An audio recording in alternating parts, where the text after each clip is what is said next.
sveglio pensando è mattina ma sono le 3. Ieri ho bevuto e forse ho dato anche il peggio di me.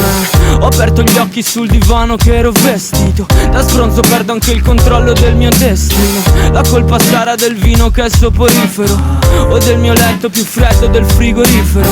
Molto più freddo da quando non ci sei tu, da quando m'hai detto per me si apre un nuovo capitolo.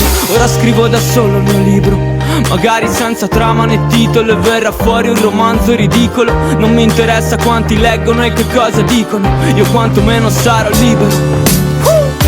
Tu non lo sai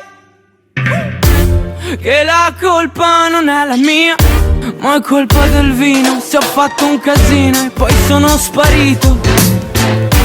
Tu non lo sai, che la colpa non è la mia, ma è colpa del vino. Se quasi mattina io sto ancora in giro e ti scrivo. Questa notte sto in cattiva compagnia, tu non sei più mia. Faccio squillare il tuo telefono fin quando non risponde la segreteria. Io che pensavo non avessi bisogno di te, ma certe cose non ci pensi prima delle 3. Tu che hai provato a cambiarmi in 2000 modi, e dormire ancora assieme e farsi male, un letto di chiodi.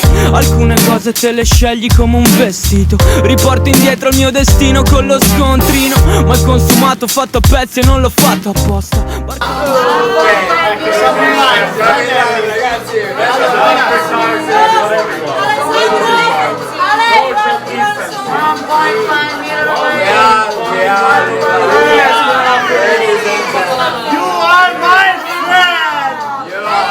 Che la colpa non è la mia, ma è colpa del vino. Se ho fatto un casino e poi sono sparito.